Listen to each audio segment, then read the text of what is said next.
Bonsoir à tous. Mes meilleurs vœux, hein, parce que c'est notre premier lundi de la mer pour cette année.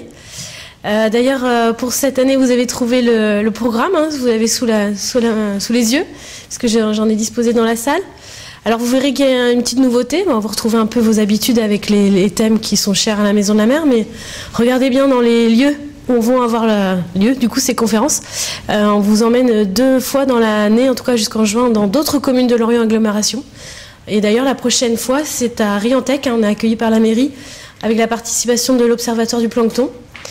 Donc les nouveautés, voilà, pour 2016. Donc notez bien les rendez-vous qui ne sont pas à l'Ifremer pour cette fois-ci. En tout cas, pour ce soir, on est bien à l'Ifremer. On accueille Gérald Lusneau, qui est président de Bluefish France. Alors Bluefish France, c'est une ONG qui implique en fait, qui réunit les acteurs de la filière halieutique qui sont impliqués dans le développement durable. Et à ce titre, par exemple, ils ont organisé une table ronde pendant la COP 21 en décembre à Paris sur la contribution du monde de la pêche, hein, face aux défis climatiques et alimentaires. Donc ça va être le thème de ce soir, hein, cette présentation de cette ONG et de ses projets. Bonne conférence et à tout à l'heure pour les questions. Bon, eh bien, bonsoir à tous. D'abord, je voulais remercier le CSTI d'avoir pris le soin d'inviter Bluefish pour présenter globalement cette ONG. Et puis remercier également Ifremer, hein, pour l'accueil qu'il nous réserve dans ces locaux qui sont quand même assez bien disposés et bien outillés. Alors, tout d'abord une observation générale. Le titre de la réunion de ce soir, bon, c'est un titre grandiose, hein, parce que les défis alimentaires et climatiques, et la pêche maritime a un rôle à jouer fondamental, c'est évident, mais c'est un sujet énorme, hein, un sujet énorme dont personne, je pense, aujourd'hui ne mesure les limites ni les conséquences. Et donc dans ce vaste débat de l'évolution climatique qui est devant nous, évidemment les pêches ont un rôle à jouer fondamental, et là-dedans, eh bien, Bluefish joue son petit rôle. Il faut rester modeste quand même face aux événements, et encore plus modeste face à la nature, parce qu'il y a énormément de mouvements et d'évolutions qu'on ne maîtrise pas, qu'on ne connaît pas, et pour une quantité très importante de facteurs dont on ignore complètement les éléments, les évolutions. Alors, donc ce soir, comme c'est indiqué sur le tableau, je vous présenterai donc l'association Bluefish, hein, d'une façon assez complète. Ensuite, eh bien, là, ce que devait présenter mon collègue, là, je vous montrerai un peu quels ont été les échanges qu'on a pu avoir et comment on a pu s'inscrire dans le mouvement de la COP 21. Et puis enfin, un dernier point, les engagements qui ont été pris par Bluefish pour l'année 2016, qui sont en cours d'élaboration et de construction, qui sont les trois éléments que vous voyez figurer au tableau, que je vous expliquerai un petit peu, que je vous expliquerai tout à l'heure. Voilà. Donc Bluefish est une association non gouvernementale, mais de développement durable ou soutenable, comme on veut. Je préfère le mot soutenable à durable. Mais l'objectif, c'était justement de créer une ONG qui, en effet, ne devait pas pu jusqu'à maintenant naître parce qu'il y avait un certain nombre d'oppositions, notamment au sein de la profession, qui estimaient qu'il n'était pas nécessaire d'assurer la représentation des professionnels dans la dimension environnementale et que bon, les institutions habituelles suffisaient. Bon, et en fait, on s'est bien rendu compte que ce n'était pas tout à fait ça, et qu'en effet, chacun a sa place. Les structures professionnelles défendent les professionnels, et c'est tout à fait, c'est normal. Par contre, il n'y avait pas d'organisme ou de structure qui assurait en effet la liaison entre le développement durable et la pêche professionnelle. Donc, de cette nécessité est née donc cette ONG, Bluefish. Donc récemment, puisqu'elle a commencé en 2013, excusez-moi, en 2013. Donc elle est relativement récente et elle est en phase de pas tout à fait de croisière, mais presque aujourd'hui. Alors l'intérêt majeur d'une association, c'est qu'elle puisse avoir une reconnaissance. Donc pour l'instant, l'association a eu une reconnaissance d'intérêt général, qui est intéressant en fait, au point de vue fiscal. Et on espère, dès l'instant où on aura un nombre de membres suffisant, pouvoir avoir un statut de reconnaissance d'intérêt public. Donc on espère cette reconnaissance au cours de l'année 2016, à condition qu'on ait suffisamment d'adhérents qui acceptent et qui jouent le jeu et qui adhèrent à l'association. Alors, l'objet majeur, c'est d'assurer un certain nombre de missions, 5 principalement, avec un certain nombre de missions moins importantes les unes que les autres. La majeure et la principale étant de promouvoir les bonnes pratiques au niveau national et au niveau européen, et parallèlement à soutenir les projets de pêche durable, puisque le corps essentiel en fait de Bluefish, c'est de montrer aux décideurs que la pêche a évolué depuis 50 ans, encore plus dans les 20 dernières années, et que la profession s'est adaptée, et qu'elle a adopté un certain nombre, tout n'est pas parfait évidemment, mais elle a adopté un certain nombre de pratiques durables qui doivent être connues, et que les décideurs politiques, que ce soit au niveau national ou au niveau européen, ne connaissent pas, ou feignent d'ignorer, ou ignorent volontairement parce qu'ils ont des consignes politiques d'ignorer ce qui se fait au niveau local. Donc, mission de mutualiser les connaissances scientifiques, d'informer les élus, ce que je vous disais tout à l'heure, nationaux et européens, conduire des actions de communication pour justement montrer ce qui se fait de bien, et puis se donner les moyens pour pouvoir agir. Le leitmotiv, en fait, c'est quoi? C'est faire de la pêche durable et responsable une réalité en Europe. Donc, pourquoi Europe? Parce que lorsqu'on a commencé à mettre sur pied Bluefish France, on verra ça tout à l'heure, nos amis européens se sont dit, oui, pourquoi pas nous aussi? Et progressivement, on a créé, non pas des antennes, mais en fait des entités autonomes, pays par pays, on verra tout à l'heure, et progressivement, ça commence à prendre corps. Donc, évidemment, il fallait s'inscrire quand même dans le débat européen, d'autant plus que pour pouvoir parler à Bruxelles et être reconnu à Bruxelles, il faut avoir un niveau européen. Et une ONG française pure n'a pas accès aux documents, n'a pas accès aux élus, n'a pas accès au Parlement, ni à Bruxelles, ni à Strasbourg. Donc, il faut avoir une échelle européenne. Et donc, c'est ce qui a été fait progressivement. Et à ce leitmotiv est joint un certain nombre d'actions qui contribuent, si vous voulez, à promouvoir l'embarquement d'observateurs scientifiques, la mise au point d'engins de pêche sélectifs, la certification et la reconnaissance des bonnes pratiques, la préservation des espèces protégées ou menacées, la mise en place de récifs artificiels ou de techniques qui permettaient d'améliorer les habitats naturels, etc. Le recyclage des engins, l'amélioration des conditions socio-économiques aussi des marins, ça rentre dedans. Et puis on a rajouté un petit volet de pescatourisme, même s'il y a de grosses difficultés en France pour le mettre en route. Mais bon, l'idée évolue doucement, on espère que ça pourrait un jour déboucher. Mais bon, l'idée est intéressante aussi au niveau de l'activité professionnelle. Alors, au départ, l'association était composée de 3 collèges principaux. Un collège entreprise, qui figure en haut, là-haut. Un collège entreprise, entreprise professionnelle et les organisations et leurs structures professionnelles. Un second collège qui était les institutions, les organismes de recherche qui avaient souhaité, et quelques ONG à l'époque. Et puis un troisième collège des collectivités, parce qu'en effet, il a paru important d'asseoir l'action et de faire mieux reconnaître l'activité de la pêche professionnelle au sein des collectivités qui les supportent et qui évidemment jouent un rôle majeur pour l'aménagement du territoire. En définitive, le départ de l'action a permis de faire bien le distinguo. Avant la création de Bluefish, la filière pêche était un peu toute seule, représentée par leur structure professionnelle, bien sûr, que ce soit le comité national ou les départementaux ou les locaux autrefois, et bien entendu aussi les organisations de producteurs, les OP. Mais le fait de pouvoir fédérer tous ces gens-là autour d'un projet commun, ça a permis de réunir et d'assurer une promotion renforcée de la filière avec les territoires, les autorités portuaires et les ONG, alors scientifiques ou scientifiques et alliés ou experts. Depuis 2015, les choses ont un petit peu évolué parce qu'on a créé 2 nouveaux collèges à partir d'observations assez pertinentes qui avaient été formulées par un certain nombre de membres. Un premier collège, enfin un 4e collège, hein, puisqu'en fait il y en a déjà 3, qui est l'ouverture aux organisations environnementales qui souhaitaient également adhérer, ou qui souhaitaient adhérer à la structure,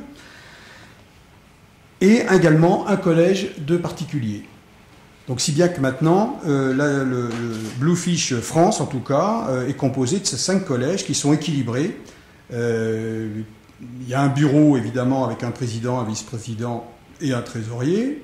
Il y a un conseil d'administration avec 15 membres, de 3 membres par collège. Et une assemblée générale qui réunit tous les 5 collèges, évidemment, de l'ensemble des membres. Donc avec ce système-là, on a vraiment quelque chose de cohérent qui permet de mutualiser un peu les problématiques de la pêche professionnelle et d'assurer sa défense et surtout ses bonnes pratiques. Alors le cœur du métier, c'est sur le petit schéma qu'a réalisé Serge Michel Garcia de l'UICN, qui montre en fait que jusqu'à maintenant, c'est pas nouveau ça bien sûr, hein, mais l'idée c'est de ne pas opposer en effet soit le développement environnementaliste pur, conservationniste pur, qui en fait conduit à retrouver un état initial de la nature qui n'apporte pas grand-chose à l'homme. De même également s'éloigner de l'aspect de l'exploitation pure, mais au contraire de trouver un équilibre entre le présent et le futur, un futur qui soit en effet une exploitation durable des ressources. Et cette exploitation durable des ressources, eh bien, elle apparaît clairement dans le fait qu'il faut également soutenir le pilier social qui jusqu'à maintenant est souvent un peu négligé. Et c'est donc tout la subtilité, parce que c'est assez compliqué quand même à mettre en pied, c'est-à-dire qu'il faut à la fois que l'on assure la défense de la profession, mais ce n'est pas un syndicat professionnel, hein, et surtout assurer cette défense dans le cadre à la fois de la protection de l'environnement et donc du 3e pilier du développement durable qui est le pilier social. Donc ça c'est un des points majeurs et toute l'activité elle est centrée là-dessus. Et c'est vrai que c'est évidemment plus facile de suivre une des 2 voies, la voie conservationniste ou les voies de l'exploitation économique. C'est plus difficile d'arriver à maintenir ce pilier social qui évidemment est fondamental pour préserver l'intérêt des communautés de pêcheurs, que ce soit en Europe ou que ce soit ailleurs. Là, évidemment, on est dans un contexte franco-français, un peu européen aussi pour les autres, mais la défense des intérêts des communautés de pêcheurs dans le monde, elle est tout à fait liée à ça. C'est exactement la même chose. Alors, il s'est trouvé que les Nations Unies, en septembre 2015 à New York, ont présenté un nouveau programme de développement durable avec un axe qui était celui de transformer le monde pour les peuples et la planète et laisser personne en arrière. Et ce nouveau programme, il a été adopté par les 180 États membres de l'ONU. Donc c'est quand même un point très fort marqué par l'ONU. Et ce point, il était assis en effet sur 4 objectifs, enfin sur 17 objectifs, mais 4 qui sont majeurs pour nous. L'objectif numéro 2, qui est éliminer la faim et assurer la sécurité alimentaire. Donc là, on est vraiment sur un axe très important pour nous. L'objectif 12, qui est établir des modes de consommation et de production durables. Donc là, on est bien dans le durable. L'objectif numéro 13, c'est prendre d'urgence des mesures pour lutter contre les changements climatiques et leurs répercussions. Là aussi, on est en plein dedans et la COP21 est là pour le rappeler. Et puis le 14, conserver et exploiter de manière durable les océans, les mers et les ressources marines aux fins du développement durable. Là aussi, bien sûr, c'est un objectif dont on est obligé de prendre compte aujourd'hui. Et en effet, on se rend compte que ces 2 objectifs, sur ces 4 objectifs, il y en a 2 qui sont clés et qui ne doivent pas s'opposer, et c'est tout en effet l'esprit et le sens de l'ONG Bluefish. C'est donc l'objectif 2, éliminer la faim, et puis le 14, conserver et exploiter. Toute la subtilité est là, entre partager la ressource et en même temps la protéger pour qu'elle puisse continuer à nourrir le monde. Alors, bien sûr, cette production, elle doit s'entendre d'un produit qui soit sain, loyal et marchand, comme on dit. Et pour que ce produit soit sain, loyal et marchand, évidemment, il est nécessaire d'avoir des mers propres. Et quand on sait que à peu près 80% de la pollution vient de la terre, on voit qu'on a beaucoup de travail à faire. Et le piège, c'est de tomber un peu dans la caricature, c'est-à-dire qu'il faut, dans la nécessité de protéger le milieu marin, l'objectif jusqu'à maintenant, c'est surtout éliminer les pêcheurs de façon à ce qu'on les laisse tranquilles et qu'on puisse gérer comme on le souhaite. Alors, en effet, la pollution venant de la terre, il y a beaucoup de travail à faire d'abord à terre pour pouvoir permettre à l'activité professionnelle de s'exercer. Et donc, la sécurité des produits, elle viendra essentiellement de l'activité, toute l'action de protection du milieu marin qui sera exercée à partir de la terre, justement sur la pollution tellurique. Alors, comme vous avez dû le voir, on a beaucoup parlé ces derniers temps d'aires marines protégées comme un outil pour pouvoir gérer les ressources. Bien entendu, la conception moderne de la gestion des ressources et de la bande côtière peut concevoir que la notion d'aire marine protégée est utile, mais il est fondamental de rappeler que l'outil doit être d'abord au service, bien entendu, de la conservation du milieu, mais en même temps de l'activité humaine, et non pas une mesure d'exclusion. Et j'ai souvent l'habitude de dire que l'aire marine protégée du type parc marin d'Iroise permet d'assurer à la fois la protection du milieu, avec des moyens qui ont été mis en œuvre progressivement, et en même temps a pu préserver l'activité humaine. Jusqu'à maintenant, je ne connais pas d'activité qui a été interdite. Il y a eu des modifications qui ont été faites, mais l'activité d'avant le parc marin est restée identique à celle d'aujourd'hui. Pourquoi ? Parce que les professionnels ont été intégrés dans le dispositif de décision et qu'en aucune façon, l'aire marine protégée n'est habilitée à gérer. C'est l'État qui gère, ce n'est pas l'aire marine protégée. Par contre, c'est un lieu de discussion et d'échange où, en effet, on prend en compte toutes les parties prenantes sur l'activité dans la zone du parc marin d'Iroise. On échange au cours de conseils de gestion. Et c'est vrai que jusqu'à maintenant, cette chose-là ne se faisait pas comme ça. Et ça a permis de discuter et en effet de retenir les avis des uns des autres. Parfois c'est polémique, c'est vrai. Pour ceux qui s'en souviennent, il y a eu des débats assez sérieux, même internes à la profession, qui ont été mis sur la table publique. Mais le parc marin a pu mettre des moyens à disposition pour en effet vérifier les propositions, vérifier d'abord les accusations qui étaient faites les unes contre les autres, les chiffrer et ensuite pouvoir les atténuer et trouver des solutions. Donc l'idée de l'aire marine protégée, dans la mesure où il y a une insertion et une acceptation de la part des professionnels, ça peut être en effet une des formules pour appréhender le problème de la gestion de la bande côtière. Mais évidemment, le problème se pose tout à fait différemment chez nous ou en Inde, où vous voyez que les problèmes de pollution, comme c'est ceux qui figurent sur la photo, sont évidemment à un autre niveau, une autre échelle que chez nous. Mais le principe doit rester le même. Si l'idée de caractériser des zones côtières comme étant des zones à protéger, il est fondamental que ces zones-là ne conduisent pas à l'exclusion des professionnels, des marins-pêcheurs. Alors, Bluefish a quand même été reconnu par l'administration et par l'État et par notre ministre, puisque en novembre 2014, elle a accepté de signer la charte en fait pour une pêche durable qui a été mise sur pied par Bluefish, et elle a accepté de signer et donc de valider un peu l'engagement que Bluefish s'engageait sur un développement et engageait à appuyer les bonnes pratiques qui pouvaient être mises en avant par les pêcheurs. Avec un slogan, c'était ensemble pour un avenir durable et responsable de la pêche. Alors, comme je l'ai dit tout à l'heure, un des points majeurs, c'est d'arriver à pouvoir faire entendre sa voix parmi les différentes ONG qui existent. hein, sachant qu'il y a des grosses pointures, bien entendu, et des grosses pointures internationales qui pèsent très lourd, parce que essentiellement, ils ont des moyens financiers considérables que les ONG françaises n'ont pas et que Bluefish n'a pas, bien entendu.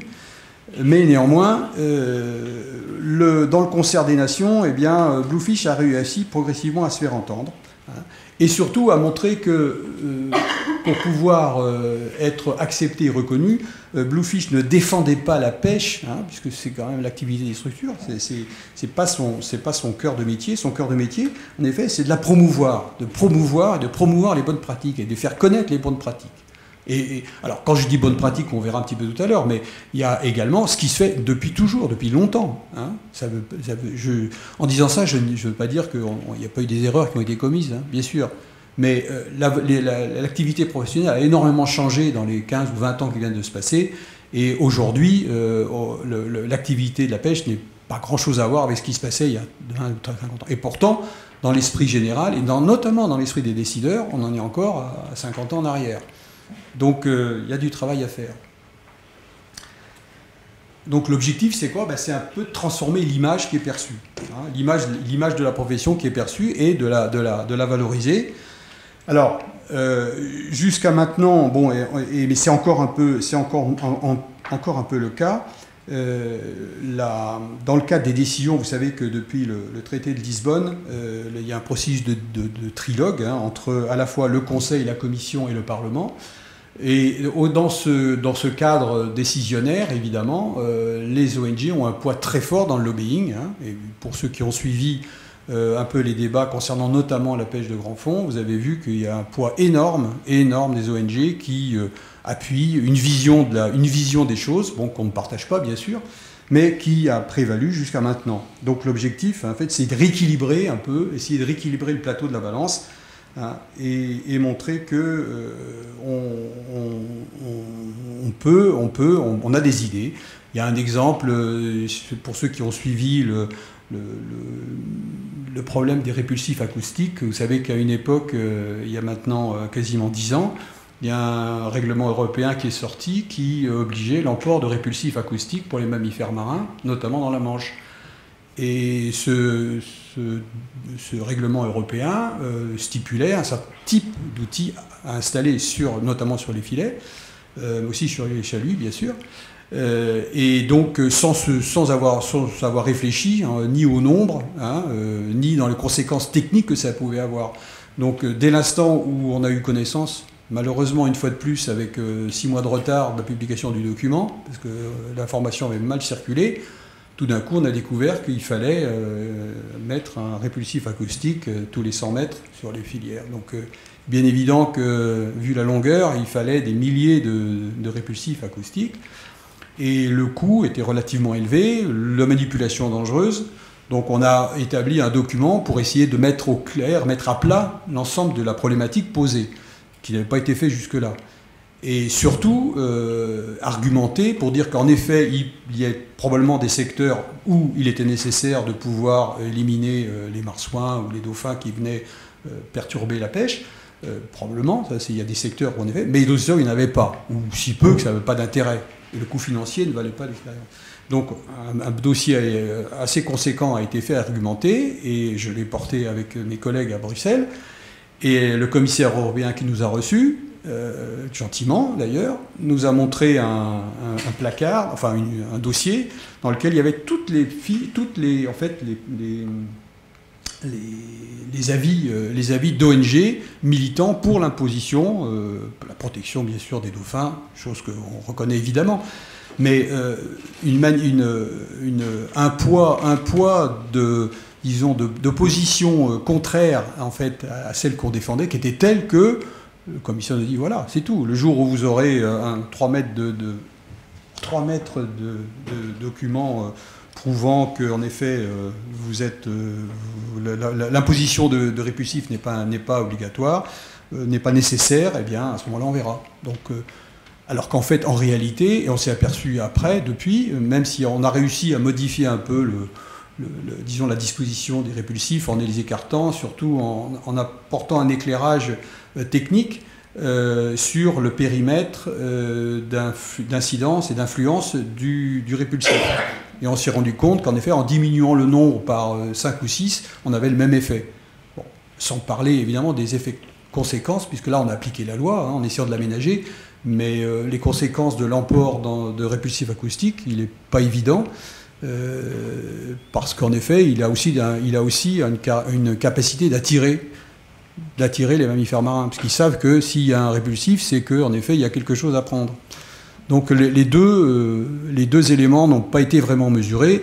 Et puis évidemment, un élément écologique et environnemental fondamental aussi, c'est que ces répulsifs, évidemment, parfois ils tombent et ils restent au fond de l'eau, bon, et ils polluent évidemment, puisqu'il y a des piles dedans, et c'est des appareils à piles.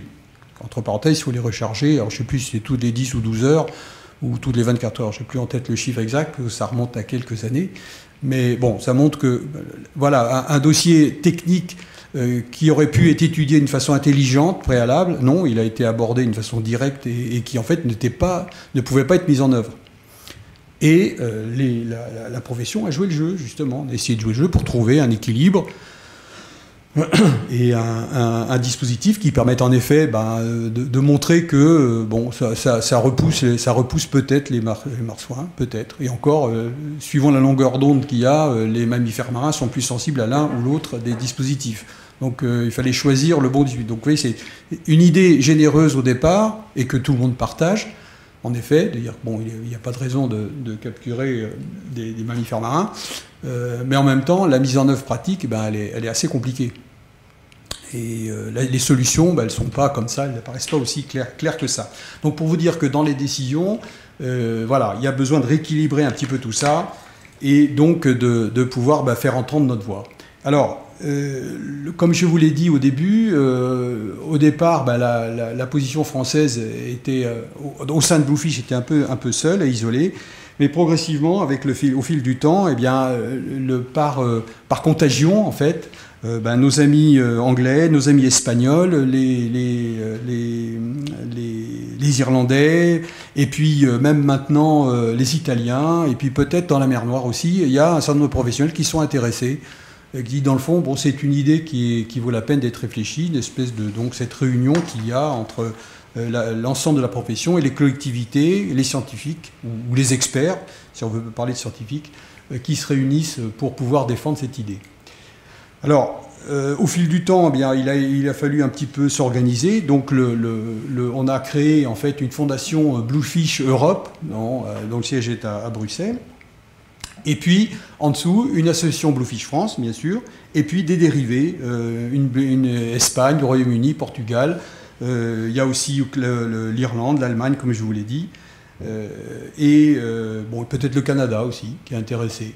Donc on ouvre le champ, mais sachant que chacun reste indépendant et chacun défend sur la base d'une matrice commune, mais on défend des idées communes, bien sûr, mais chacun reste maître de soi. Et les finances collectives européennes sont managées par Bluefish Europe, et on le verra tout à l'heure. Par contre, les opérations nationales françaises, c'est sur les fonds de Bluefish France. Alors, donc on va passer en revue un certain nombre d'actions qui ont entreprises. La première, en fait, c'était une analyse insight, c'est-à-dire en fait l'analyse du comportement de consommation ressenti par les élus. C'était voir comment les élus européens, en particulier, reçoivent la pêche, et reçoivent l'activité de la pêche. Et on s'est rendu compte qu'il y avait bien entendu des aspects positifs et des aspects négatifs, sachant que essentiellement, bon, la réputation du secteur, eh bien, était la moins bonne parmi l'ensemble des secteurs testés par la grille d'analyse. Et que, en fait, on s'est rendu compte aussi que plus les gens avaient une connexité avec le monde maritime, et mieux ils connaissaient le milieu, et en fait, plus l'image était favorable. Voilà. Et c'est très important parce que les décisions européennes sont souvent prises par des parlementaires qui connaissent rien, qui n'ont aucune connexion avec le milieu maritime, et qui, en fait, répètent ce qu'on leur dit de dire. Voilà. Donc, c'est évidemment très grave dans les conséquences que ça a sur le milieu. Alors par contre, bon, l'idée que la coopération entre scientifiques et professionnels était une chose intéressante, et donc en effet c'était perçu comme quelque chose de favorable. Et évidemment, l'aspect nutrition du poisson va rester un point majeur, hein, qui était apporté au crédit du secteur.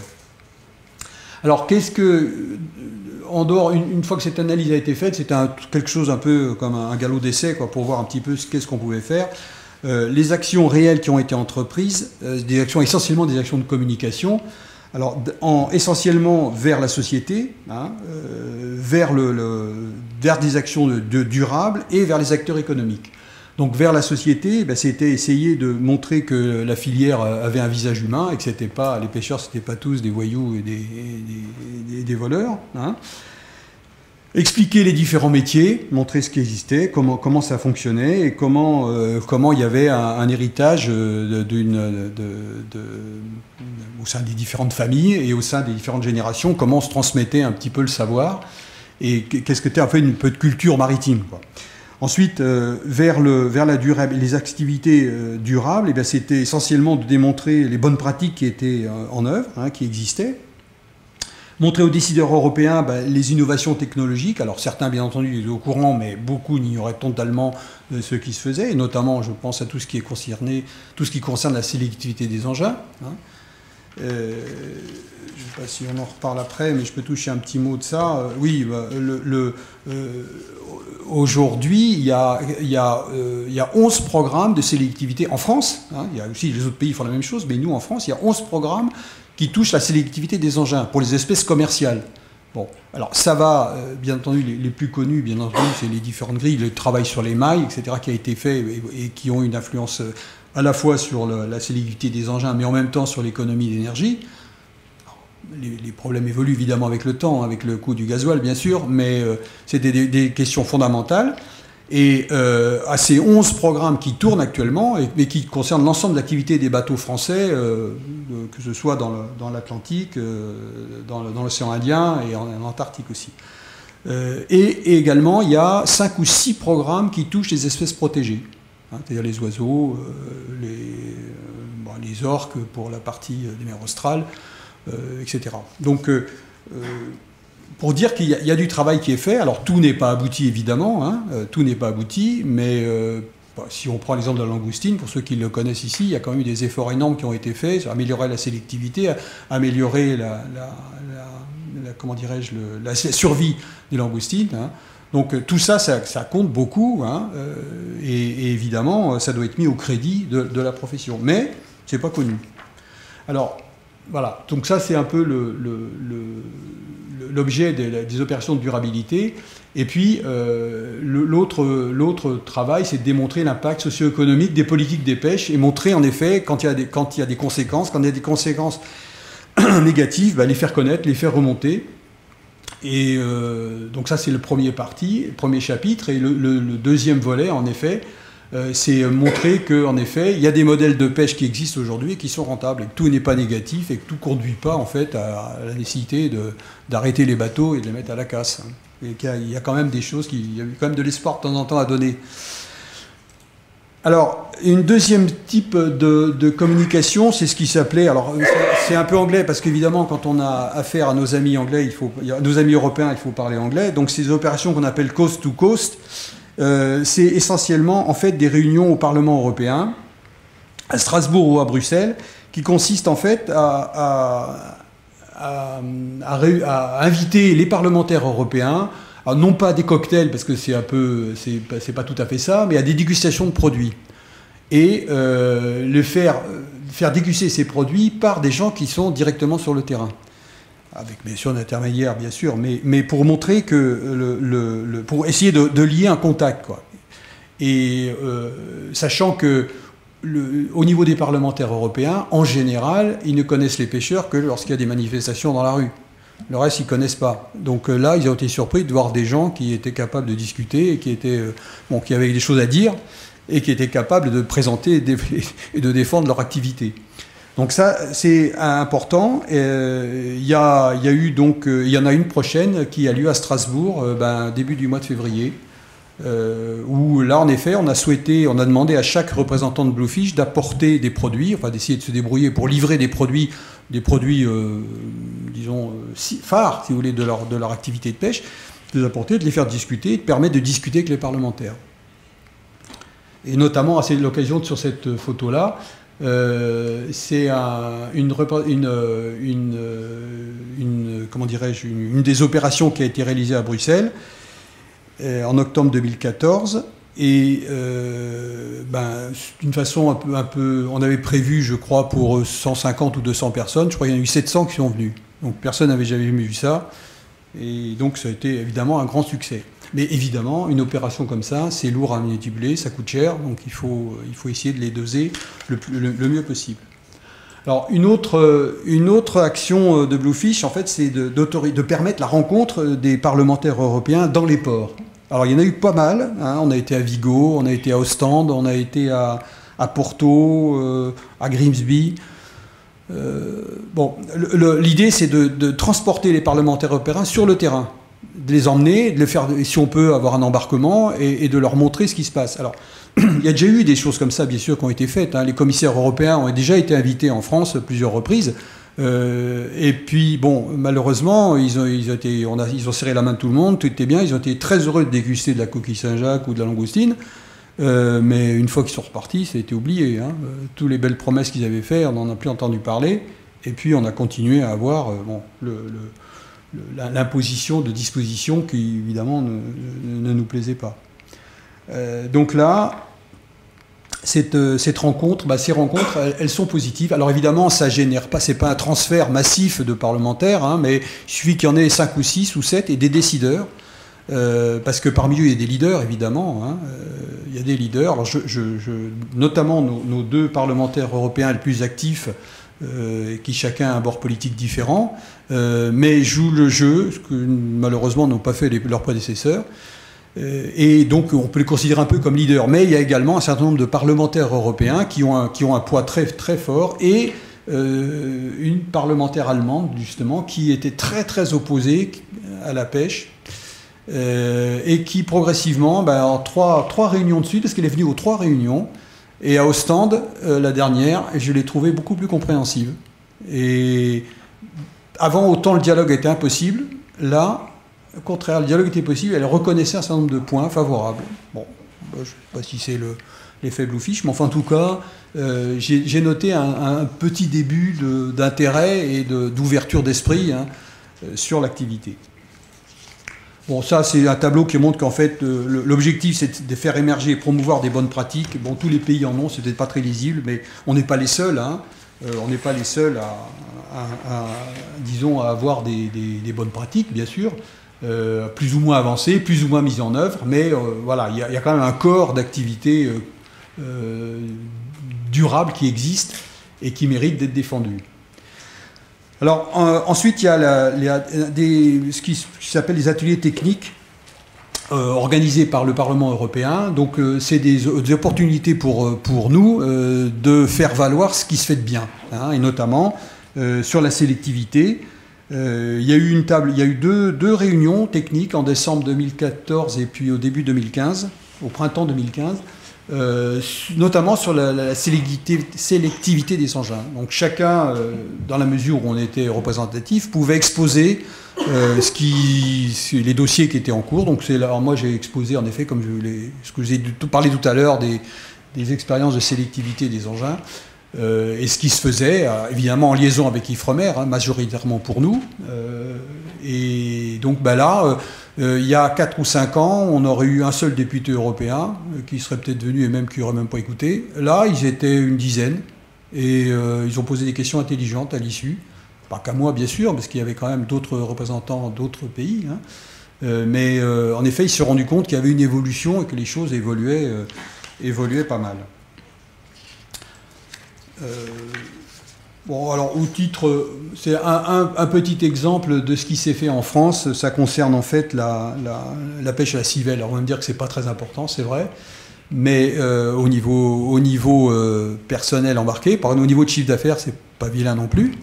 Puis c'est surtout une espèce emblématique, hein, parce que c'est une espèce qui a été évidemment en danger pendant une certaine période, mais dont on a beaucoup de mal à analyser le recrutement, et on a beaucoup de mal à suivre en fait comment dirais-je, la colonisation en fait des bassins versants. Malgré toutes les recherches qui sont faites, hein, puisqu'après, en effet, avoir une production très importante il y a une trentaine d'années, tout d'un coup, tout ça a chuté, mais par contre, c'est revenu très fort là, dans les 4-5 dernières années, malgré les avis scientifiques très négatifs et malgré, en effet, les modèles économiques qui montraient que, théoriquement, en 2013, il n'y aurait plus y avoir du tout de recrutement de civelles. Bon, pas de chance, il y en a eu beaucoup. Et alors néanmoins, donc, pour éviter, bien entendu, de s'engager dans une voie qui ne conduisait pas à grand-chose, la France a mis en place, sur l'instruction de Bruxelles, un plan anguille. Ce plan anguille, il a été décliné en un certain nombre de contraintes, à la fois pour la partie terrestre, mais la partie maritime aussi. Et évidemment, une de ces objectifs, c'était de préserver quasiment la moitié, mais ça évolue avec le temps, la moitié de la ressource pêchée pour faire du repeuplement. Et donc le pourcentage entre pêche pour la consommation et pêche pour le repeuplement évolue dans le sens favorable au repeuplement et pas à la consommation. Bon, ça on peut admettre l'idée. Et donc, afin de ce repeuplement, bien entendu, il s'agit de mettre sur le marché des civelles qui soient vivantes et de très bonne qualité. Donc, pour ça, il faut générer des engins qui soient capables de les pêcher, de les conserver, enfin, de les pêcher, bien sûr. Ensuite, qu'il y ait des moyens de conservation à bord qui soient sains. Et ensuite, que le suivi du produit, une fois pêché, puisse être suffisamment solide pour qu'elle puisse être relâchée en parfaite santé. Donc, on a appuyé l'achat de chaluts sélectifs qui étaient mieux adaptés à cette pêcherie que les tamis qu'utilisaient les pêcheurs autrefois. Et ça, bon, alors, avec dans le cadre d'un label, en fait, qui est un standard de développement durable mis au point par les Anglais, mais qui, bon, finalement, n'est pas trop lourd. Hein. C'est essentiellement des questions de bon sens. Hein. L'obligation de bon sens, c'est de réduire la mortalité, de réduire les pêches accessoires, qu'il n'y ait pas d'effet sur les autres espèces, qu'on protège l'habitat et qu'on maintienne les civelles en bon état. C'est assez généraliste. Alors voilà un peu de la présentation de Bluefish France. Alors si vous voulez, s'il y a des questions, je veux bien y répondre tout de suite, sinon je passe au sujet numéro 2. Comme vous le souhaitez. Si vous souhaitez poser des questions tout de suite, je vous passe le micro. Bonsoir. Comment est financé Bluefish ? Alors, comme je l'ai dit, il y a deux financements. Les actions au niveau européen, c'est financé sur la présentation de dossiers par l'Europe. Hein, au même titre que les ONG environnementales sont financées grassement par l'Europe. Chose qu'on ignorait un petit peu jusque-là, et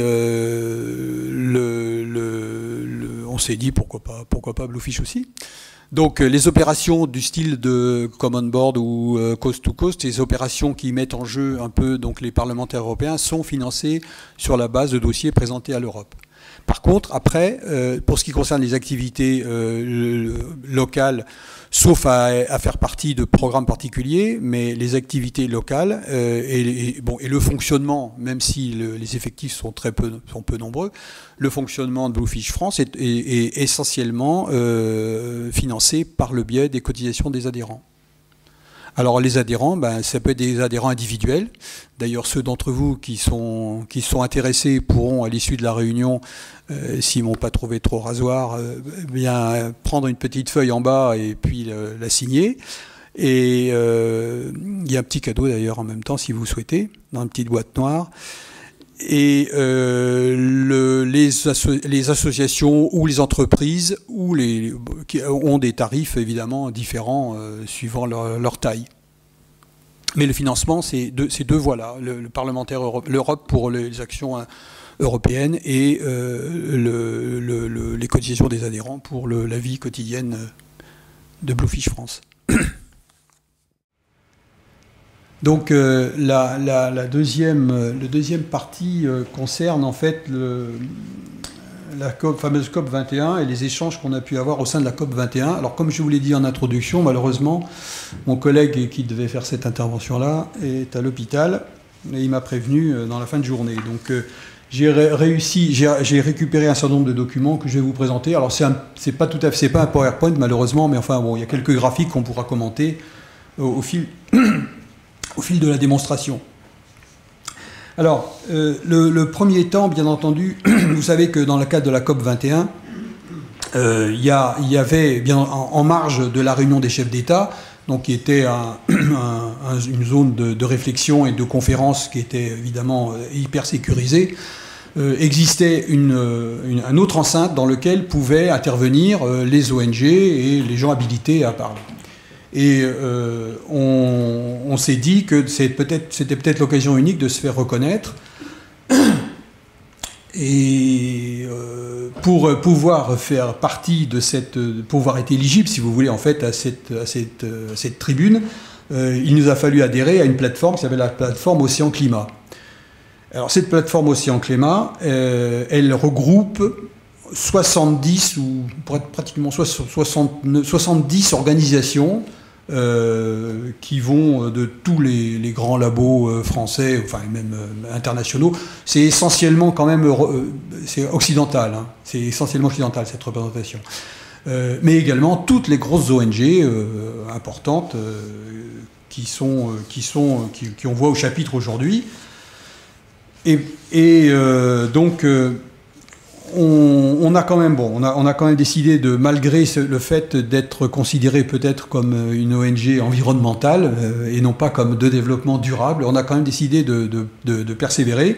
Et finalement, on a été admis au même titre que les autres et par conséquent, on a pu intervenir.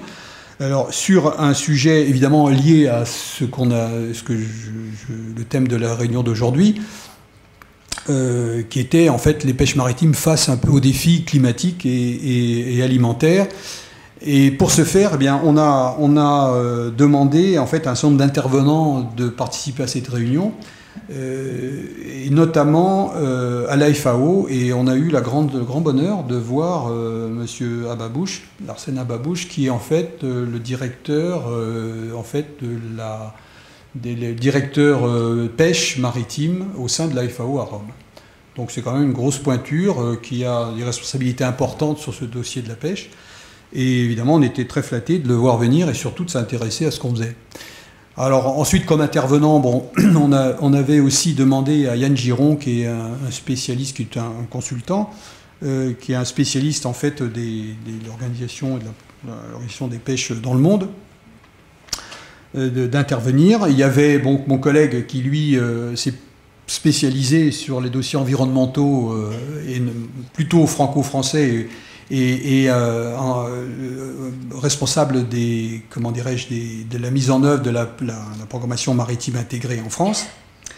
Et puis on avait trois ou quatre professionnels pour lesquels on souhaitait les voir intervenir. Il y avait un pêcheur de l'Orient, il y avait une représentante en armement Bigoudin, et puis il y avait la secrétaire générale de la conférence des régions atlantiques, de l'arc atlantique, parce qu'on voulait avoir un peu la vision un peu européenne de comment les territoires européens voyaient un peu le problème du réchauffement climatique et des défis alimentaires.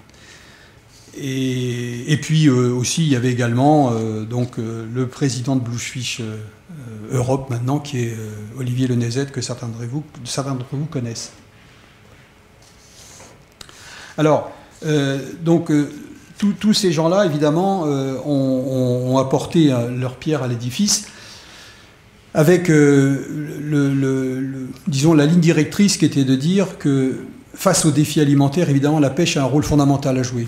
et que l'objectif, bien entendu, c'est d'arriver, comme le prévoyait le programme des Nations Unies, pour arriver à équilibrer en fait la production avec les besoins alimentaires.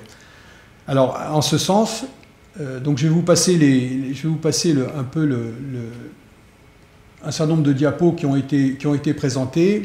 Alors, je ne parle pas en leur nom, évidemment, puisque c'est eux qui ont présenté ça, hein, mais je vous fais un petit peu le résumé rapide. Le directeur de la FAO a montré en effet quelle était l'évolution en fait entre la production de la pêche et l'évolution depuis les années 50 jusqu'à aujourd'hui. Donc vous voyez en vert figure la production maritime qui n'est pas utilisée à des fins alimentaires, essentiellement tout ce qui est farine. Donc vous voyez il y a une constante, mais ça reste à peu près constant depuis pas mal d'années. En bleu clair, vous avez tout ce qui est les captures, qui est pour la consommation humaine. Donc, vous voyez, on atteint à peu près 90 000, 90 millions, pas tout à fait 100 millions de tonnes par an. Aujourd'hui, c'est à peu près stable. Hein, c'est à peu près stable depuis les années 90. En rouge figure l'aquaculture. L'aquaculture pour la consommation humaine. Alors là, il y a toujours des grosses difficultés à appréhender les chiffres parce que l'aquaculture, ça représente en fait tout ce qui est production aquacole. Mais la production aquacole, il y a également beaucoup de production en eau saumâtre qui rentre dedans. Donc c'est pas l'aquaculture de produits marins en mer, comme on pourrait s'imaginer. Mais néanmoins, ça a une place fondamentale, que vous voyez l'importance croissante que ça a eu. Hein. À partir de 50, on n'en parlait presque pas. Dans les années 90, ça commence un peu à grandir. Et puis aujourd'hui, vous voyez l'importance que ça peut avoir. Et puis, donc, dans la ligne bleue au-dessus, là-haut, vous avez en fait la consommation par tête en kilos de poisson mondiale. Donc, pour arriver à 20 kilos, en fait, aujourd'hui, par personne. Alors, évidemment, c'est des moyennes, hein. Mais c'est pour montrer l'intérêt, en fait, d'une stabilisation, en fait, globale de la production des produits maritimes et en même temps, une forte croissance de l'aquaculture. Alors, on va passer ça. Alors évidemment, pour la FAO, évidemment, le challenge de base, hein, qui est de dire c'est les deux courbes qui se croisent entre les ressources qui déclinent, hein, et les besoins qui montent. Donc les ressources qui déclinent, majoritairement parce que certains stocks sont surexploités, parce qu'il y a des pêches qui sont faites illégalement, parce qu'il y a les capacités de flottille qui sont trop importantes par rapport à la ressource, que des écosystèmes sont dégradés, ils se dégradent, qu'il y a l'influence des changements climatiques, et puis tout ce qui est les rejets qui ne sont pas conservés, qui évidemment, parce que n'a pas de valeur commerciale. Et puis évidemment, de l'autre côté, eh bien, la courbe croissante de la demande, hein, puisque la population augmente, que le développement économique permet aux populations d'avoir des moyens, pouvoir d'achat un peu supérieur, et puis évidemment, la consommation grandit. Alors, évidemment, la position de la FAO, c'est une organisation mondiale, hein, donc on n'est pas dans le même... on est là sur une globalisation, en fait, ce qui est toujours un peu difficile, même si les problèmes se retrouvent. Disons, l'analyse des problèmes des pêches des pays en voie de développement, évidemment, n'est pas du tout la même que celle des pays européens. L'état des stocks aussi est différent. Et souvent, on a tendance à globaliser, hein, la politique économique et la politique commune des pêches a tendance un peu à globaliser les problèmes. Et en fait, les solutions et les problématiques sont très différentes. Mais néanmoins, au niveau mondial, la demande qui avait été faite à la FAO, c'était ça, de nous montrer un peu quel était leur aspect. Alors c'est assez basique, c'est vrai, mais ça montre bien, la façon dont les choses sont perçues. Alors, un point important, ça viendra après, mais un point important pour les FAO, en effet, c'est de dire qu'il y a un besoin fondamental en fait, de protéines de poissons pour le monde, vu la demande croissante, la population croissant aussi, et donc, bien entendu, il est absolument nécessaire de faire concilier en fait, des pêches durables avec la demande. Et pour conséquent, des initiatives telles qu'elles sont développées par Bluefish paraissaient intéressantes pour le représentant de la direction des pêches et de l'aquaculture de la FAO, parce qu'en effet, c'était montrer qu'on pouvait arriver à appréhender le réel avec des solutions, hein, même si elles ne sont pas parfaites, mais il y a au moins une prise de conscience et par le moyen d'ONG comme la nôtre, permet d'apporter la petite part de solution au problème global qui évidemment dépasse largement une ONG comme la nôtre. Point positif, la COP22, elle aura lieu vraisemblablement à Marrakech l'année prochaine. Et donc le monsieur Larsen Ababouche, qui est évidemment marocain d'origine, nous a dit qu'il serait très heureux de nous accueillir à la prochaine COP22. Et donc ça donne un tremplin, ça donne un peu une audience, et nous, ça nous satisfait pleinement de pouvoir dire qu'on peut avoir un peu une audience un niveau un peu supérieur, et faire valoir cette idée de durabilité d'activité. Alors, l'intervenant suivant, qui était Yann Giron, qui est lui plus spécialiste en fait de la consommation et des activités de pêche mondiale, a repris un peu un certain nombre d'éléments identiques, hein, en mettant en avant la production mondiale des produits de la mer. En bleu ici vous avez les captures qui arrivent en gros à peu près comme on l'a dit tout à l'heure, 100 millions de tonnes, et puis en bleu clair l'aquaculture qui évidemment, comme vous le voyez, les deux graphiques se recoupent quand même, avec un développement assez fulgurant dans les 10-15 dernières années pour arriver à une part aujourd'hui quasiment équivalente, hein, équivalente à la production des pêches en mer. Dans le graphique du dessous, on a commenté en fait la part des pays développés dans la production mondiale, avec en rouge c'est les captures des pays développés, hein, donc vous voyez qu'il y a tendance à stagner, voire à régresser doucement. Par contre, l'aquaculture des pays développés aussi en rouge, vous voyez tout petit, un tout petit filet rouge, pas très épais. Par contre, l'activité de pêche d'aquaculture des pays autres qu'européens ou pays développés, en gros, vous voyez que on voit l'importance que ça peut avoir. Et puis l'activité des captures en fait par les pays européens, qui reste ce qu'on a vu tout à l'heure. Donc là aussi, une importance de l'aquaculture très grande qui fait que ce dossier-là, évidemment, est majeur pour nous. Mais encore une fois, quand on parle d'aquaculture, il faut savoir de quoi on parle. Et en plus, si on se référence à ce qui se passe en Bretagne, le développement de l'aquaculture, il est relativement limité pour un certain nombre de raisons majeures. C'est d'abord l'occupation du territoire, qui est restreint. Les sites propices, il n'y en a pas beaucoup. Et puis surtout, il y a un usage du milieu qui fait qu'il n'y a pas de la place pour tout le monde. Alors ça ne veut pas dire qu'on ne peut pas imaginer des développements ultérieurs d'élevage marin. Mais élevage marin au sens large, ça peut être aussi bien le développement de ce qui se fait par exemple de soutien de stock, ça peut être de l'aquaculture aussi, en définitive, quand on réensemence en coque un secteur, ou quand on relâche du naissain de coquille Saint-Jacques, ça peut s'assimiler à l'aquaculture aussi, si on veut. Et voilà, puis après le développement des algues aussi, qui rentre dans l'aquaculture. Donc tout ça, autant en Bretagne, aujourd'hui, on n'a pas beaucoup d'espace, mais il y a probablement des possibilités. Il y a également des possibilités de développement d'entreprises d'aquaculture à taille réduite, sous la forme de niches. En fait, il y a des niches probablement qui existent, mais on ne peut pas imaginer tout d'un coup un immense territoire ou une immense concession consacrée à l'aquaculture. Ça paraît pas vraiment possible. Alors, avec un bémol quand même, qui pourra, mais à condition qu'on y mette les formes, ultérieurement, de retrouver en fait une synergie entre les conchyliculteurs et les pêcheurs. On peut trouver quand même des passerelles entre les deux métiers.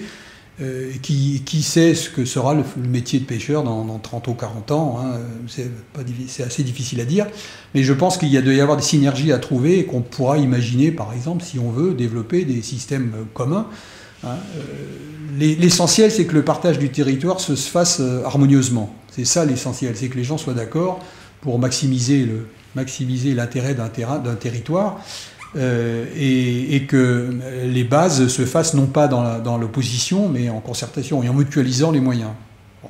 Mais sinon, on n'est pas ici dans la grosse production majeure que peut être la production des Chinois, par exemple, où une partie importante de la culture se fait dans des espaces d'eau saumâtre qui sont pas... Et puis pour des produits dont on peut être discret sur la qualité.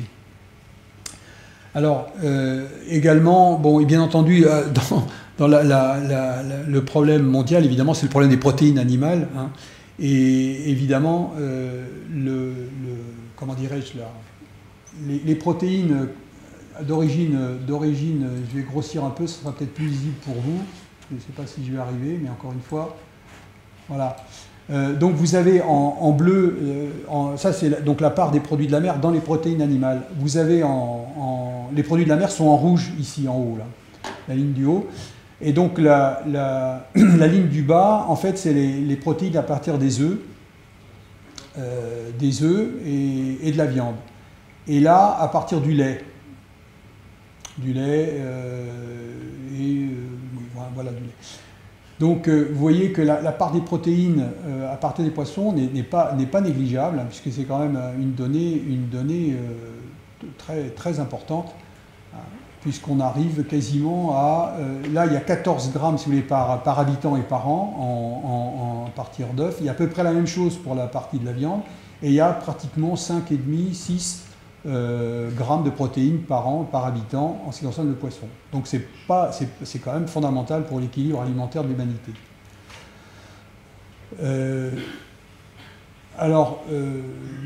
Bon, ça c'est... Bon, je passe.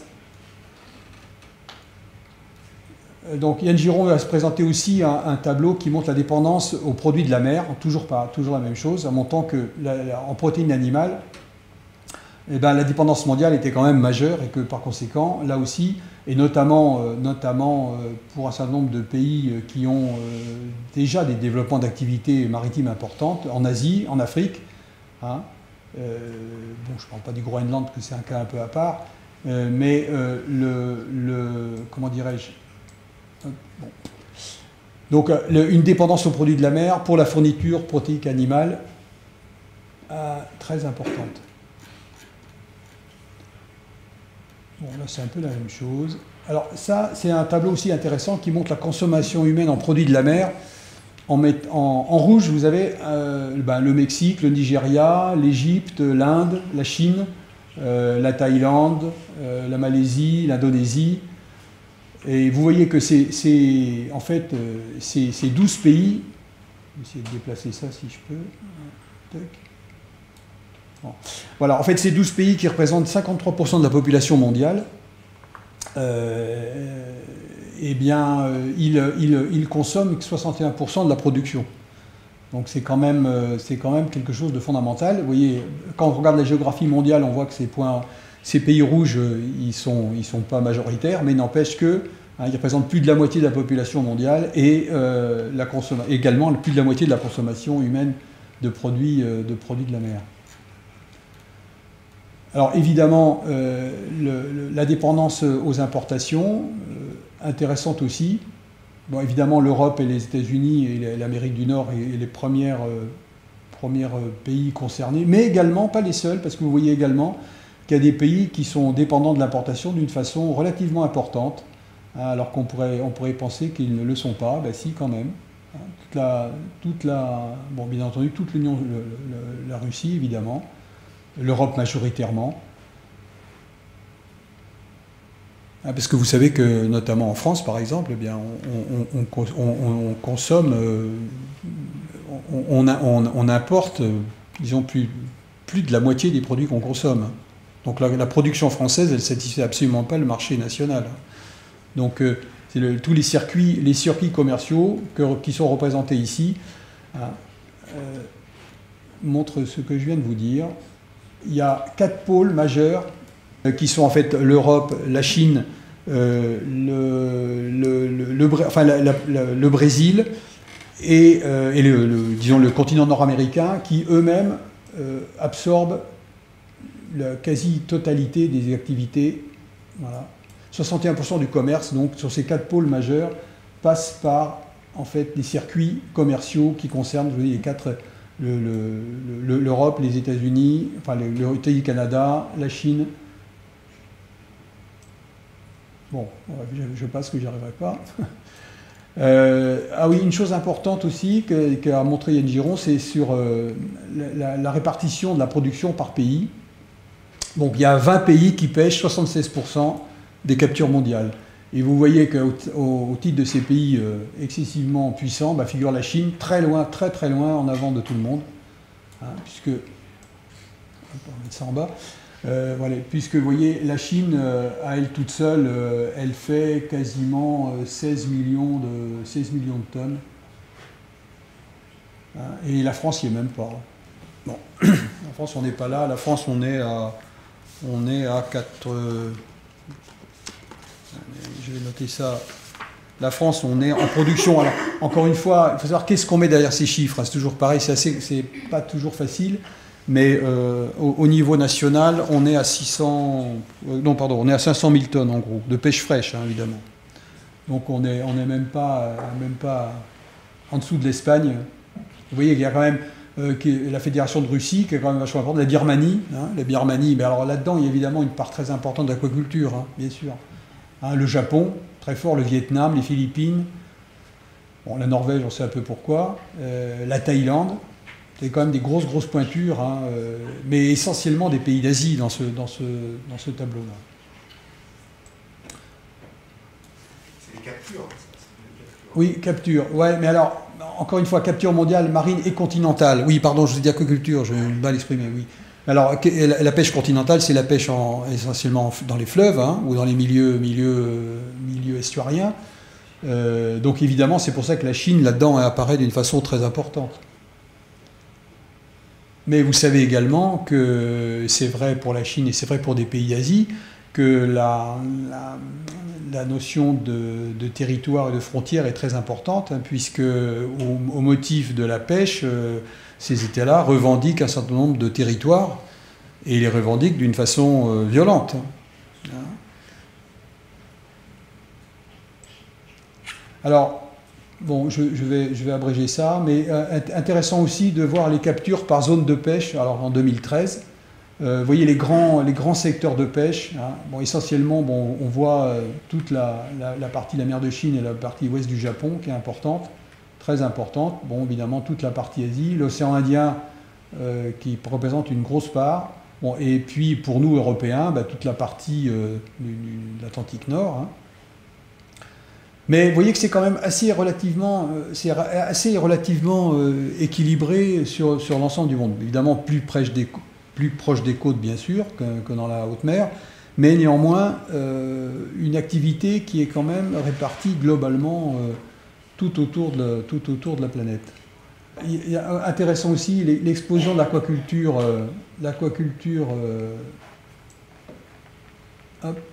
asiatique en 30 ans. Alors, vous savez que dans l'aquaculture, il y a les algues. Bon, ça, c'est hors algues. Donc, vous voyez un peu la croissance de la production asiatique qui s'est fait avec un décollage fantastique dans les années 80-85.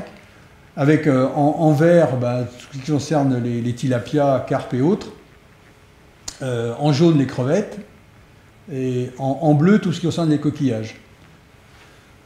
Et gris, autre produit d'aquaculture. Donc vous voyez, tout d'un coup, la production qui passe de 0 à 30 millions de tonnes, 50 millions, et puis on arrive quasiment à 70 millions ici, et puis 90 millions très bientôt, parce que ça s'arrête en 2012, donc les chiffres ici. Donc une croissance très très forte de cette aquaculture asiatique. Une illustration aussi, parce qu'évidemment, on a parlé des conflits, on a parlé des problèmes de conflits sur les territoires, notamment pour la Chine, et la Russie aussi d'ailleurs. Enfin, en Europe, on a d'autres problèmes. Les problèmes, c'est l'occupation du territoire, et c'est une carte qui représente en fait l'ensemble des zones qui ont des statuts particuliers dans la Manche.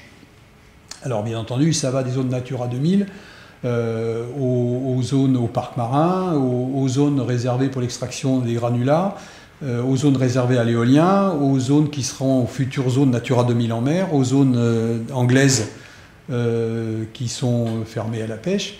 Alors, toutes évidemment ne sont pas fermées à la pêche, mais c'est pour montrer qu'il y a une multiplication de secteurs dans lesquels l'activité est réglementée, encadrée, et évidemment qui se trouvent directement en concurrence avec à la fois le souhait de développer les communautés de pêcheurs qu'ils puissent continuer à vivre pour s'exploiter, et en même temps protéger le milieu.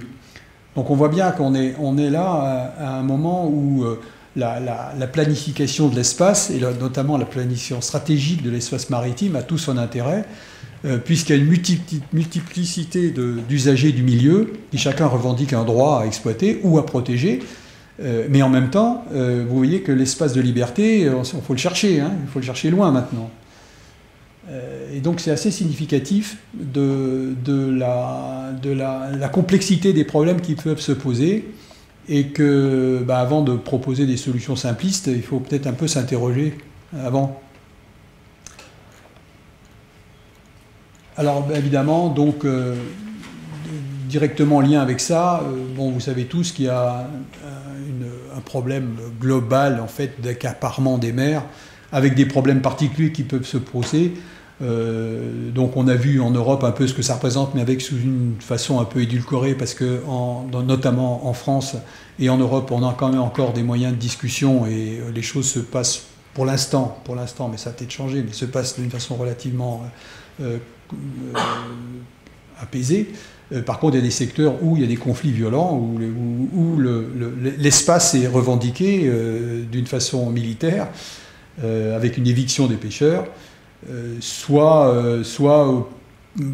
par le biais de privatisation de zones, soit par le biais de conservation vraiment ultra sévère. Voilà, donc en fait, il y a de par le monde un certain nombre de spots qui s'allument pour dire là, il y a des dangers, et dans tous ces espaces-là, évidemment, pour des motifs différents les uns des autres, eh bien, le territoire de chasse, entre guillemets, de la pêche se trouve limité et encadré de plus en plus. Malgré le défi, et on revient un peu au point de départ, l'enjeu, c'est quoi? C'est d'essayer de maintenir une activité économique tout en même temps en préservant le milieu. Et encore une fois, sous réserve que disons, les discussions se fassent dans la tranquillité et la paix, entre guillemets, l'exemple du parc marin français, alors c'est un exemple, c'est un petit exemple, c'est vrai, même si la surface est grande, je trouve que c'est un bon espace et un bon territoire. Le territoire lui-même est déjà assez conséquent, puisqu'en surface c'est quand même assez volumineux, mais en même temps les objections des uns et des autres ont été mis à plat, et un certain nombre de solutions ont été apportées. Notamment, on avait lancé l'idée d'instaurer en fait une protection du stock de langoustes rouges. Bon, c'est les pêcheurs d'Audierne qui avaient souhaité qu'on mette en place quelque chose. Ça n'a pas été toujours facile, mais une fois qu'on s'est mis d'accord sur un cantonnement, après la gestion du cantonnement, on n'avait pas les moyens de faire les investigations scientifiques nécessaires, puisque personne ne pouvait mettre de l'argent au pot. Donc le parc marin s'est substitué à ça. Il a mis les moyens qu'il fallait pour préserver, étudier, etc. Et on voit, d'après ce que j'ai compris, qu'il y a un début de renaissance, recrudescence. Alors, est-ce que c'est lié à l'activité et aux mesures qui ont été prises? Ça, je ne sais pas, j'imagine, mais c'est pas sûr, hein. C'est pas sûr, parce que je crois que dans le problème de la nature, on n'est jamais vraiment sûr de rien. Mais enfin bon, voilà, par ce biais-là, dans le cadre de cette enceinte, il y a des moyens qui ont été mis en œuvre, et à la fois, bien entendu, il y a une interdiction de pêche à la langouste, évidemment, donc ça n'a pas satisfait tout le monde, bien sûr. Mais il a fallu trouver un équilibre. Alors, il y a toujours des gens qui ne sont pas contents, mais la majorité s'est mise d'accord pour trouver cette espèce d'équilibre. Et cet équilibre sur cette espèce-là, ça pouvait coller. De même, il y a eu vous savez tous, il y a eu un conflit assez violent entre les bolincheurs et les ligneurs à l'intérieur de la zone du parc. Le parc marin a permis d'avoir une étude objective qui a été faite par Ifremer sur la réalité et efficacité de la Seine sur les fonds, sur les espèces, une investigation sur l'état du stock, notamment du stock de bar en particulier. Tout ça, ça a permis d'apaiser un peu les suspicions ou les conflits, chose qu'on n'aurait pas pu faire s'il n'y avait pas eu les moyens du parc. Voilà. Alors, voilà, je suis un peu trop bavard. Donc, si vous voulez, globalement, l'intérêt de cette COP21, c'est de pouvoir, non pas asseoir une notoriété, parce qu'on ne cherchait pas ça, mais enfin pouvoir essayer d'être reconnu parmi les autres ONG qui défendaient des positions un peu plus environnementalistes, un petit peu plus classiques. L'idée, c'était de montrer qu'on pouvait trouver un chemin intermédiaire, voilà, avec des moyens limités, bien sûr, mais ces moyens étaient là. Et le fait de pouvoir s'exprimer sur une tribune et avoir un peu de pub, comme on dit, ça nous permet d'essayer de faire avancer globalement le dossier, qui est le dossier en fait de quoi ? La préservation de l'environnement, mais en même temps le maintien des activités humaines. Alors, à ce titre-là, et pour conclure, la troisième petite partie, c'était de montrer les défis qu'on avait retenus pour l'année 2016 au sein de Bluefish. Alors, le premier, ça s'appelle Bluefish Data, encore une fois, c'est une connotation anglaise, mais ça permet de mieux parler. En fait, c'est un programme qui est basé, ou une opération, si vous voulez, qui est basée sur la science participative et le partage des observations entre les pêcheurs et les gens de mer sur l'évolution du changement, les changements climatiques. Donc, l'objectif, c'est quoi ? C'est d'arriver par un moyen simple de collecter des informations ressenti et vécu, le vécu et le ressenti des professionnels de la mer. Et alors non pas avec des capteurs, des choses compliquées, c'est pas ça, c'est la façon dont ils changent et ils notent les observations. Les observations qu'ils voient sur la nature de l'eau, le climat, le temps, bon. Et toutes ces données, pouvant être en fait transférées d'une façon simple et facile, par le biais d'un outil qu'on a mis en place pour la pêche à la civelle et la pêche à pied, qui est un système de saisie de données par téléphone portable. Donc c'est-à-dire qu'en fait, comme ça se passe pour la civelle, s'il y en a certains d'entre vous, je ne sais pas si vous pratiquez ce métier-là, non, pas du tout. Mais bon, l'idée c'est de pouvoir avoir les données en temps réel, sous une forme très simple, et gérée, évidemment, avec toute la discrétion et le secret professionnel que ça implique, mais à partir de son propre téléphone. Donc c'est ce que font les pêcheurs, et donc ils transmettent leurs données tous les jours. Donc ça permet, pour la civelle c'était très important parce qu'il fallait gérer les données en temps réel et non pas en tonnes mais en grammes, et au jour près, puisque la pêche pouvait être fermée dès l'instant où on avait dépassé le quota alloué. Donc il fallait avoir les informations en temps réel, et avant on les avait pas, c'était que des fiches de pêche qui étaient analysées. Il n'y a pas de représentant de la direction des pêches ici, mais les fiches de pêche civelle elles étaient traitées 3 mois après ou 6 mois après, alors qu'il fallait avoir les informations au jour le jour. Donc là, on a fait ça. Et ce système-là, on l'a transféré également à la pêche à pied. Donc l'idée, c'est d'utiliser le même système pour transférer des informations environnementales, les collecter, les donner. Alors, ce travail, il se fera, parce que l'affaire est en cours avec le ministère, avec le CNRS et le ministère pas le ministère, mais la chaîne, le muséum d'histoire naturelle. Voilà. Donc qui lui collectera les données, les exploitera, les traitera. Voilà. Donc l'idée c'est de recueillir des informations de terrain, de ressenti sur le maximum de points possibles, de façon à alimenter une base de données intéressante sur l'évolution du milieu marin. Ça, c'est Bluefish Data. Alors ensuite, le ruban vert de la pêche durable. Ça, c'est une opération qui est prévue au niveau européen, qui consiste en fait à récompenser, en gros, des projets de développement de pêche durable, à la fois pour le domaine économique, le domaine donc des entreprises, le domaine humain, sociétal, et le domaine environnemental. Donc chacun...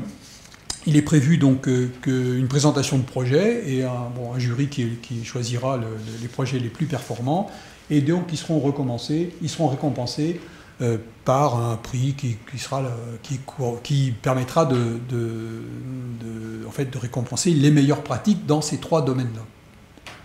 Donc ça, c'est des projets qui ont été validés par l'Europe. Et puis alors enfin le dernier, plage propre et protection de la ressource.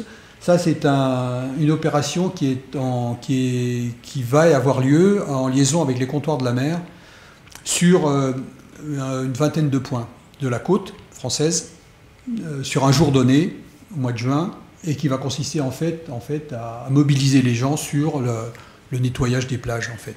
Un nettoyage des plages et montrer en effet que l'intérêt, la pollution venant essentiellement de la terre, même si on trouve des déchets en mer, bien entendu, mais ils viennent aux 3/4 de la terre. Donc sensibiliser un peu l'opinion publique,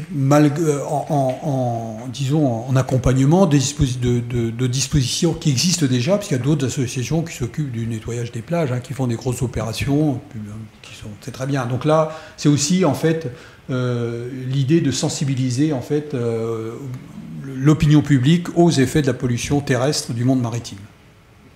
Voilà les 3 projets qui sont en cours et qui normalement devraient, sous réserve de boucler le financement, devraient pouvoir se dérouler au cours de l'année 2016.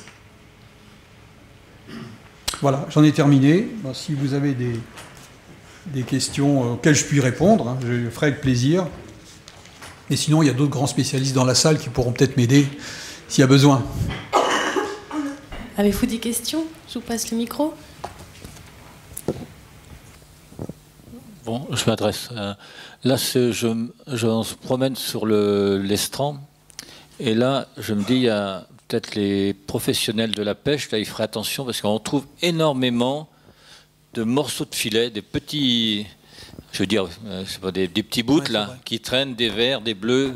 Alors là, j'en ai une quantité. Alors je me dis, j'ai l'impression qu'il va dire, paf, on prend un coup, un morceau, on le jette à la mer, et après ça se retrouve sur la côte. C'est pour dire que là, je pense que peut-être il y a, plutôt que de jeter, nous après, enfin, j'en vois énormément. Là, vous allez sur la plage, là, c'est fou le morceau les bouts qui traînent sur la plage. Voilà. Donc éventuellement, est-ce qu'il peut y avoir un effort pour ne pas jeter à la mer tous ces morceaux de filet qui suivent des réparations? Non, vous avez raison, en effet. En effet, il y a notamment quand il y a le réajustement des chaluts, quand on y ramande, il y a des morceaux qu'on jette à l'eau. Bon, c'est vrai que c'est pas tout à fait normal. Et d'ailleurs, dans le cas de plage propre, je ne l'ai pas dit, mais il y a également une analyse qui va être faite des retours à terre, parce que malgré ça, quand même, les bateaux ramènent beaucoup de déchets en mer, ils ramènent à terre, beaucoup. Et donc ces produits sont stockés sur les ports. Donc il y a dans la partie plage propre, il y a toute une partie de l'analyse actualisée, parce qu'il y a eu un engouement, en fait, à un moment pour le retour des déchets à terre. Mais on ne sait pas trop où on en est aujourd'hui. Donc il y a toute une interrogation qui est faite auprès des gestionnaires de ports pour savoir comment et quelle est la quantité exacte qui est ramenée aujourd'hui. Donc ça fait partie du tout, et donc en effet ça permettra de sensibiliser un peu plus les gens, les bateaux, de ne pas bazarder les morceaux de nappe dehors. C'est vrai.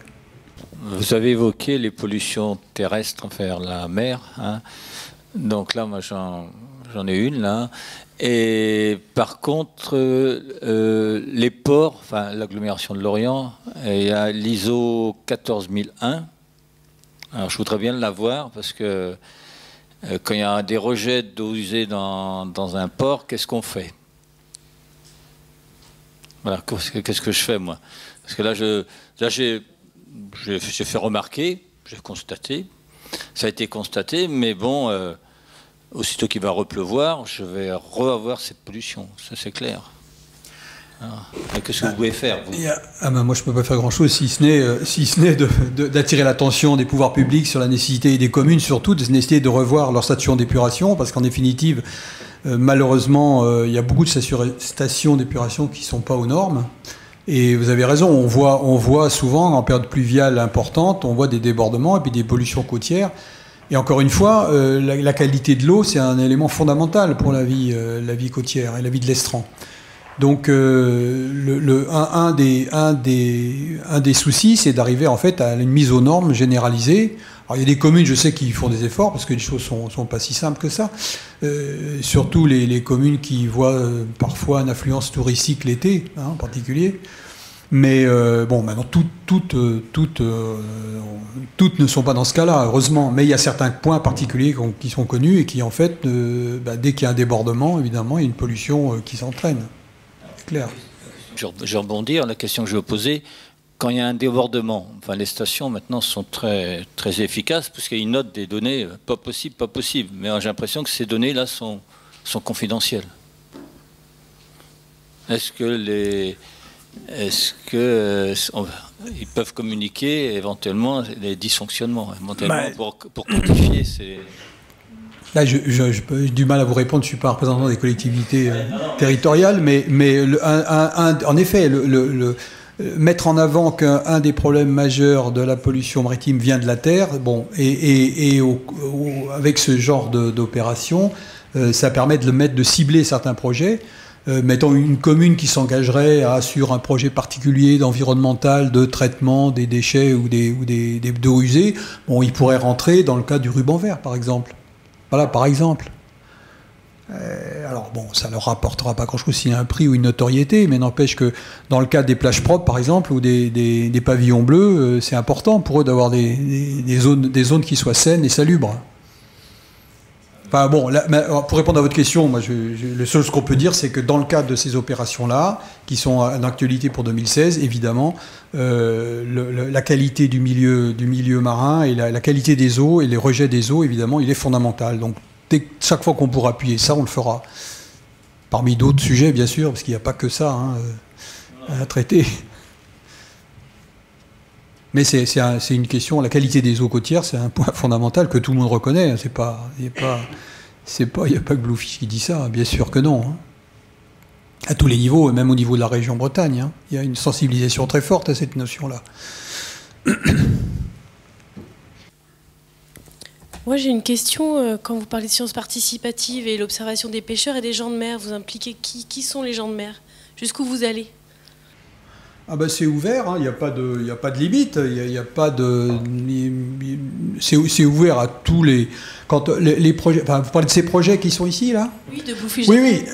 Alors le Bluefish Data, bon, c'est quand même réservé quand on dit gens de mer, c'est c'est professionnels de la mer.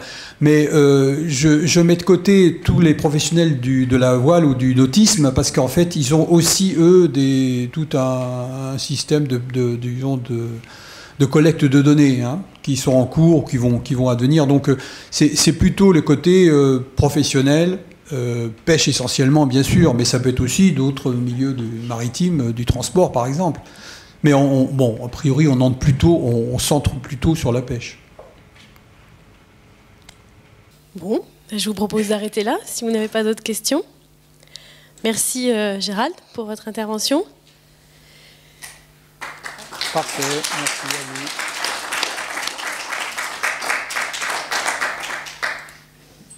Donc au prochain lundi de la mer, je vous rappelle que justement au mois de février, on est à Riantec, Outre-Rade, donc n'oubliez pas de faire passer l'info. Bonne soirée.